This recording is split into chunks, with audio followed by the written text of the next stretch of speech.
Hello students, मैं doctor Gajendra पुरोहित और आज मैं आपके सामने लेने वाला हूँ रेडियस ऑफ कर्वेचर का पार्ट 2। स्टूडेंट, इससे पहले मैं रेडियस ऑफ कर्वेचर पे आपको एक वीडियो अपलोड कर चुका हूँ जिसमें मैंने basic concepts of radius of curvature बताया था और उस पर बेस्ट कुछ क्वेश्चंस दिए थे।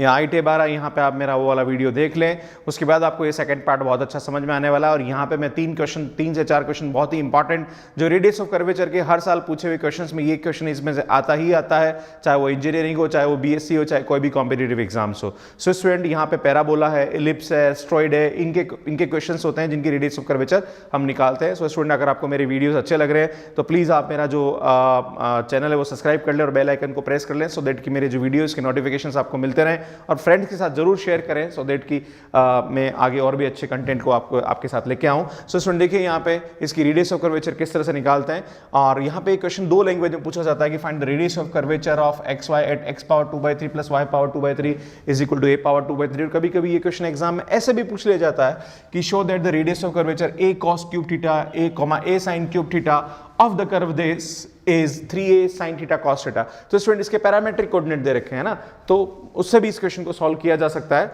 सो मैं आपको इस क्वेश्चन को एक ही तरीके से बताऊंगा और किस तरह से करेंगे। देखिए आप लोग, यहाँ पे हम लेंगे इसको x power 2/3 plus y power 2/3। तो इसमें हम जानते हैं रेडियस ऑफ कर्वेचर का जो फार्मूला होता है वो क्या होता है, rho is equal to 1 plus dy/dx की power 2 power 3/2 divided by d2y/dx square. यहाँ पे हमें dy/dx और d2y/dx स्क्वायर की वैल्यू चाहिए। ये दोनों वैल्यू उठा के यहाँ पुट करेंगे तभी हमारे रेडियस ऑफ कर्वेचर निकलेगा। तो स्टूडेंट देखिए आप किस तरह से इसकी वैल्यू निकालते हैं। तो यहाँ पे हम जानते हैं x power 2/3 plus y power 2/3 is equal to a power 2/3। इसको हम सबसे पहले डिफरेंशिएट करेंगे तो ये 2/3 आगे आएगा, x पावर -1/3 हो जाएगा, प्लस 2/3 आगे आएगा, y पावर -1/3 इंटू dy/dx और ये हो जाएगा 0। नाउ ये 2/3 तो गया 0 में, ये x पावर -1/3 उधर लेंगे तो y power -1/3 dy/dx is equal to minus x power -1/3। इसको डिवाइड करेंगे so dy/dx is equal to x power -1/3 y power -1/3 और इसको सिंप्लीफाई करेंगे, इसको उल्टा कर देंगे क्योंकि नेगेटिव पावर आ रही तो मैं इसको रेसिप्रोकल कर लेता हूँ। तो यह आएगा y/x पावर 1/3 माइनस। सो ये हमारे पास वैल्यू आई dy/dx की। अब हमें चाहिए d2y/dx स्क्वायर। तो स्टूडेंट हम क्या करेंगे, इसको फिर से डिफरेंशिएशन करेंगे। देखिए आप d2y/dx स्क्वायर, तो इसको हम वापस u/v से करेंगे। तो देखिए माइनस तो मैंने बाहर रख दिया। नाउ y पावर 1/3 को छोड़ा, इसका करेंगे तो 1/3 आगे x की पावर -2/3 आएगा, है ना। नाउ अब क्या करेंगे, x पावर 1/3 को छोड़ा, y का करेंगे तो 1/3 आगे आएगा, y power -2/3 dy/dx divided by इसका होल स्क्वायर। तो x पावर 1/3 का होल स्क्वायर होता है x पावर 2/3, राइट। नाउ इसको थोड़ा सिंप्लीफाई करेंगे स्टूडेंट। तो देखिए आप क्या करेंगे, d2y/dx स्क्वायर 1/3 कॉमन निकाल लीजिए और ये x पावर 2/3 हम यहाँ लिख देते हैं। तो ये आएगा y पावर 1/3 और नेगेटिव पावर है तो इसको मैं नीचे ले लेता हूँ 2/3 माइनस x पावर 1/3 और ये नेगेटिव पावर है तो नीचे आ जाएगी 2/3। नाउ dy/dx की वैल्यू स्टूडेंट हमारे पास ये रह गई, ये वैल्यू उठा के हम वहाँ रखेंगे तो ये माइनस और ये माइनस दोनों क्या हो जाएंगे प्लस, और मैं इसकी वैल्यू रख दूंगा y power 1/3 upon x power 1/3। Now student ये टर्म से ये टर्म कैंसिल हुई। नाउ इसको थोड़ा सिंप्लीफाई करेंगे तो d2y/dx स्क्वायर आएगा आपके पास x power 2/3, now y power 1/3 x power 2/3। Now इसको कैंसिल करेंगे तो नीचे बचेगा आपके पास y पावर 1/3। नाउ इसका एलसीएम लेंगे हम। सो ये आएगा d2y/dx square minus 3x power 2/3, इसका एलसीएम आएगा x पावर 2/3 y पावर 1/3। सो ये इधर मल्टीप्लाई होगा तो 1/3 मल्टीप्लाई होगा तो ये 2/3 हो जाएगा और ये भी x पावर 2/3 होगा। और student x power 2/3 plus y power 2/3 की वैल्यू हमारे पास a पावर 2/3 है। तो इसको हम सिंप्लीफाई करेंगे तो ये आएगा आपके पास d2y/dx square minus 3 a power ये वैल्यू आएगी आपके पास a पावर 2/3 3 x पावर 2/3 कितना हो जाएगा x power 4/3 y power 1/3। Now ये वैल्यू और ये वैल्यू दोनों उठा के इस फार्मूले में रखेंगे तो हमारे पास रो की वैल्यू कितनी आएगी, देखिए आप लोग।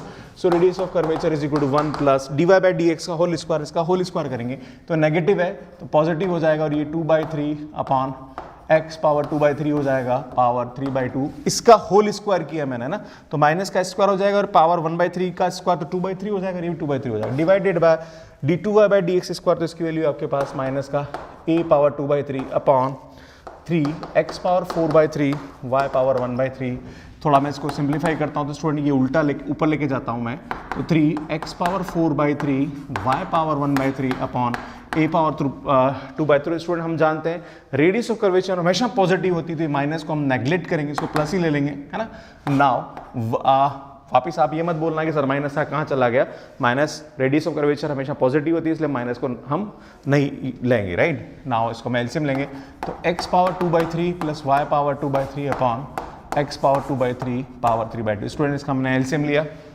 Now x power 2/3 plus y power 2/3 की वैल्यू हमारे पास कितनी है, 3x power 4/3 y power 1/3 a power 2/3, यहाँ से इसकी वैल्यू आएगी a power 2/3 x power 2/3 power 3।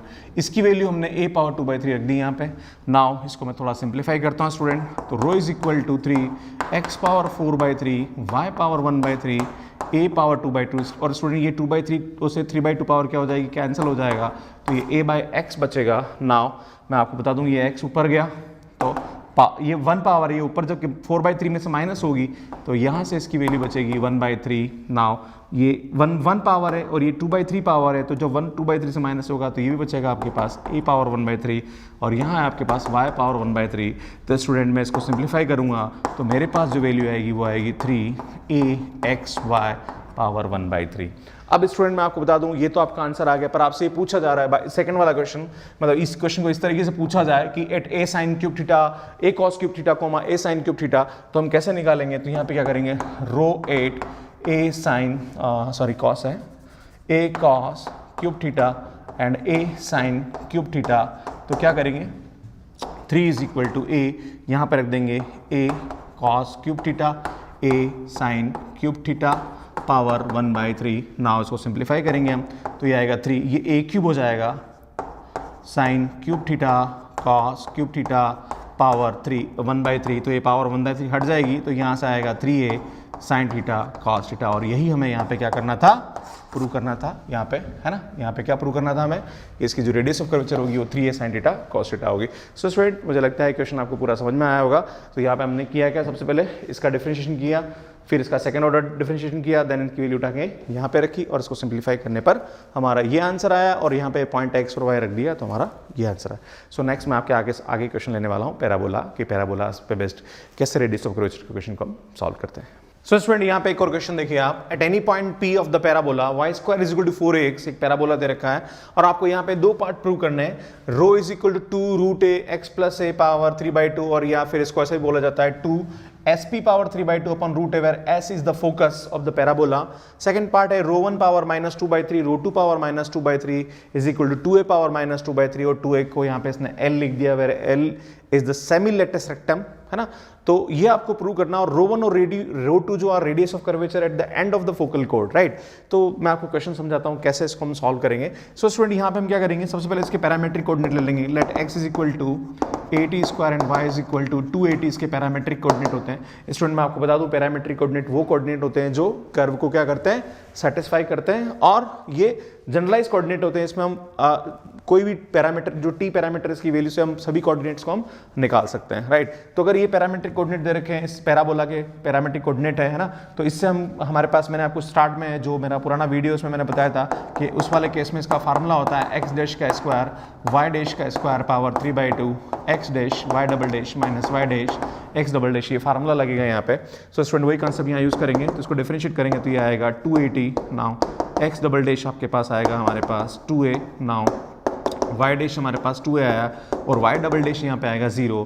इसकी वैल्यू उठा के हम यहाँ रखेंगे स्टूडेंट, तो rho is equal to x dash का स्क्वायर, इसका स्क्वायर करेंगे तो ये आएगा 4a square t square, now इसका स्क्वायर करेंगे तो ये आएगा 4a square power 3/2 x dash y double dash, इसको इससे मल्टीप्लाई करेंगे तो स्टूडेंट ये आएगा 0 माइनस इसको इससे मल्टीप्लाई करेंगे ना y dash x double dash ना, तो ये आएगा आपके पास माइनस का 4a स्क्वायर। पर मैं आपको बता रेडियस ऑफ कर्वेचर हमेशा क्या होती है, पॉजिटिव होती है। तो ये रो इज इक्वल टू आपके पास इसकी वैल्यू कितनी आएगी, 4a स्क्वायर बाहर कॉमन लेंगे आप तो 4a² बाहर कॉमन आएगा तो 4a² को हम लिख सकते हैं 2a का होल स्क्वायर, और ये बाहर कॉमन लेंगे तो पावर 3/2, ये 2 से ये 2 कैंसिल हो गया तो ये आएगा बाहर आके 8a³। नाउ यहाँ बचा आपके पास t² प्लस 1 पावर 3/2, और ये पॉजिटिव लेंगे तो 4a² हो जाएगा स्टूडेंट, 4a² से 8a² कैंसिल, तो आपके पास यहाँ से इसकी वैल्यू आएगी 2a t² प्लस 1 पावर 3/2। अब आपको तो प्रूफ में यहाँ पे x चाहिए, तो कैसे वो लेके आएंगे?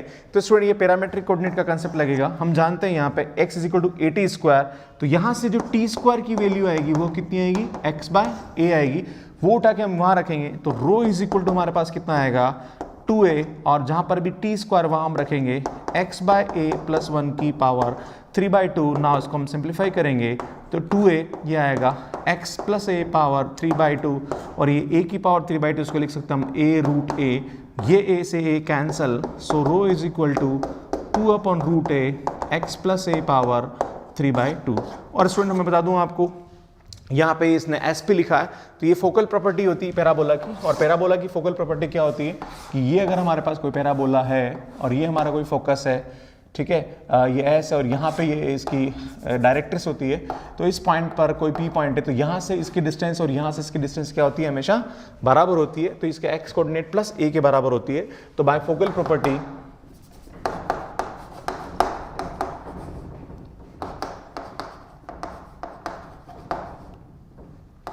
हम जानते हैं जो SP होता है उसकी वैल्यू किसके बराबर होती है, x प्लस a, मतलब इसका जो x कोऑर्डिनेट और a के बराबर होती है, राइट। तो हम क्या करेंगे, जहां पर भी x प्लस a वहां कितना रख देंगे, SP रख देंगे, तो 2/√a SP पावर 3/2 होती है ना, तो ये इस तरह से भी इसको कर सकते हैं। स्टूडेंट इस SP की वैल्यू निकाल सकते हैं हम, पर बहुत टाइम खराब होगा, तो इतना बड़ा क्वेश्चन इसमें आप सीधा लिख दें by focal property we note that SP is equal to x plus a, और जहां पर x प्लस है वहां क्या रख दें आप, SP रख दें। नाउ सेकंड पार्ट देखिए आप, सेकंड पार्ट क्या बोल रहा है इसका कि ρ1 and ρ2 are the radius of curvature at the end of the radius of curvature at the end of focal कोड। अब मैं आपको थोड़ा सा इस डायग्राम को हटाता हूं और फिर एक और डायग्राम यहाँ पे बनाता हूँ। तो स्टूडेंट देखिए आप यहाँ पे हो क्या रहा है, ये आपके पास पैराबोला है, राइट, ये x एक्सिस है, ये y एक्सिस है, और ये इसका फोकस है S, और इससे पास होने वाली कोई भी कोड होती है वो हमारी होती है फोकल कोड। मान लीजिए कि ये P पॉइंट है और ये हमारा Q पॉइंट है, ये इस पॉइंट का कोऑर्डिनेट ले लिया at1², 2at1, और इस पॉइंट का कोऑर्डिनेट ले लिया at2², 2at2। तो स्टूडेंट यहाँ पे रिलेशनशिप होता है T1 T2 is equal to -1 होता है ना। अगर हमें एक फोकल कोड के कोऑर्डिनेट पता है तो हम दूसरे के निकाल सकते हैं, है ना। तो T1 T2 is equal to -1 होता है, ये प्रॉपर्टी होती है, तो इसको आपको याद रखना है, राइट। अब ये बोल रहा है कि इस पॉइंट पर रेडियस ऑफ कर्वेचर ρ1 है, इस पॉइंट पर रेडियस ऑफ कर्वेचर ρ2 है, तो आपको ये पार्ट प्रूव करना है कि इसके बराबर होगा। तो आपने रेडियस ऑफ कर्वेचर यहाँ पे निकाल दिए, तो ये याद रख लीजिए आप, ये वैल्यू रह गई ना, इसको आप याद रखिए, है ना, इसकी वैल्यू याद रखिए। तो मैं इसको ढंग से वापस लिख देता हूँ, है ना। क्या निकाला हमने यहाँ पे, 2a t² plus 1 power 3/2। Now अब क्या करेंगे, रेडियस ऑफ कर्वेचर मैं RC लिख रहा हूँ एट P पॉइंट ना, at1², 2at1। तो स्टूडेंट जहां पर भी t वहां क्या आ जाएगा, इसको नाम देंगे ρ1, और 2a t1² plus 1 power 3/2। Now radius of curvature eight Q point that is at2², 2at2, तो ये क्या हो जाएगा आपका ρ2 हो जाएगा, तो 2a power t2² plus 1 power 3/2। Now ये ρ1 और ये ρ2 की वैल्यू हम कहाँ रखेंगे, LHS में रखेंगे, और उसको हम ये प्रूव करेंगे। तो स्टूडेंट क्या करेंगे, सोशल इसका हम LHS लेके चलेंगे, तो क्या आएगा ρ1 पावर -2/3 प्लस ρ2 पावर -2/3। तो स्टूडेंट कितना आएगा यहाँ पे देखिए, 2a t1² plus 1 power 3/2 power -2/3 plus 2a t2² plus 1 power 3/2 power -2/3। Student हम ρ1 और ρ2 की वैल्यू उठा के यहाँ से रख दी हमने। ना इसको सिंप्लीफाई करेंगे तो ये देखो, ये 2a की पावर तो कितनी हो जाएगी, 2a पावर -2/3, और ये 3/2 से 2/3 कैंसिल हुआ तो ये नेगेटिव हो जाएगा, और नेगेटिव का मतलब होता है 1 प्लस t1² हो जाएगा। नाउ ये भी 2a पावर -2/3 हो जाएगा। नाउ ये प्लस से ये 3/2 और 2/3 कैंसिल होकर कितना हो जाएगा, नेगेटिव हो जाएगा। तो मैं इसको नीचे लिख देता हूँ, है ना, इन्वर्स पावर तो नीचे आ जाएगा। नाउ क्या करेंगे आप, 2a पावर -2/3 कॉमन निकाल दीजिए आप, इसका एलसीएम ले लीजिए, 1 plus t1² plus 1/3 T2 square, पर हम जानते हैं T1 T2 is equal to -1, तो T2 की वैल्यू कितनी होगी माइनस का 1/T1, तो जहाँ T2 है वहाँ रखेंगे -1/T1, तो ये हो जाएगा 1 इसका स्क्वायर करेंगे तो T1 का स्क्वायर हो जाएगा। नाउ इसको सिंप्लीफाई करेंगे स्टूडेंट, तो 2a power -2/3 1/1 plus T1 square, और ये T1 स्क्वायर का एलसीएम लेंगे तो T1 स्क्वायर ऊपर गया 1 प्लस T1 स्क्वायर, और इसका एलसीएम लेंगे तो ये पूरी टर्म क्या हो जाएगी, कैंसिल हो जाएगी। तो यहाँ से इसकी वैल्यू आएगी माइनस का 2/3, और स्टूडेंट हम जानते हैं जो भी हमारा पैराबोला होता है उसकी जो लेटेस्ट रेक्टम होती है वो 4a होती है, तो इसकी जो सेमी लेटेस्ट रेक्टम होती है वो क्या होती है, L होती है, तो उसको हम ये लिख सकते हैं। सो स्टूडेंट यहाँ पे मैंने जो क्वेश्चंस लिए थे वो एस्ट्रॉइड का लिया और पैराबोला का लिया। अब नाउ मैं जो नेक्स्ट जो अगला वीडियो लेने वाला हूँ जिसमें मैं आपको सिखाऊंगा कि जो इलिप्स है उस पर बेस भी बहुत इंपॉर्टेंट क्वेश्चन पूछा जाता है और उसके लगभग 3 से 4 क्वेश्चन उस पर आते हैं, सो वो मैं आपको बताऊंगा। एंड देन एक और जो मेरा टॉपिक है वो पैरामेट्रिक कोऑर्डिनेट पे क्वेश्चन और है जो एग्जाम में बहुत पूछा जाता है, वो भी मैं आपके सामने लेने वाला हूँ। सो स्टूडेंट ये वाला जो नेक्स्ट वीडियो है वो आप सेकेंड, इसका जो थर्ड पार्ट है उसमें आप देखें, और मेरे जो वीडियोस हैं वो आपको बहुत अच्छे लग रहे होंगे। प्लीज़ अगर अच्छे लग रहे हैं तो शेयर करें और कमेंट जरूर करें। थैंक यू सो मच, और लाइक तो बनता ही है, लाइक करना ना भूलें, सो दैट वो मुझे बहुत मोटिवेट करता है। Thank you.